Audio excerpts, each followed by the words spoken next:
The European Union is dispatching a group of negotiators to China to try and resolve a crisis over textiles. A row has erupted after imports of Chinese textiles breached quotas agreed by the European Union and China. It's resulted in millions of items of clothing made in China piling up unsold in European official warehouses. Andrea Sankey reports.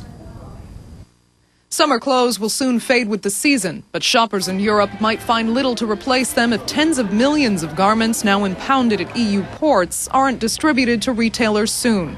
The goods are being held as part of a quota imposed on Chinese textile imports, an action designed to protect EU manufacturers, but analysts say it will only hurt EU retailers while helping other economies.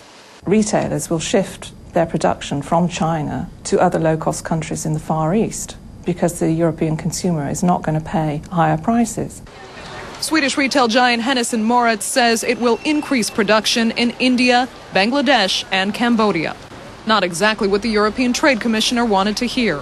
Peter Mandelson brought in the quotas after lobbyists in France, Spain, Portugal, Italy and Lithuania complained that cheap Chinese imports were hurting their textile industries.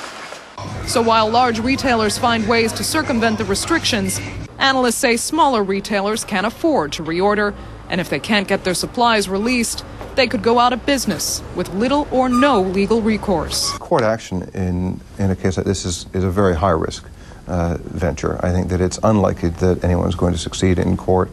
These measures are carefully considered. They're part of international negotiations. There is a significant degree of unfairness.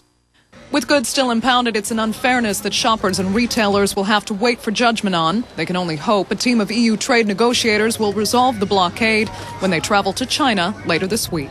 Andrea Sankey, CNN, London.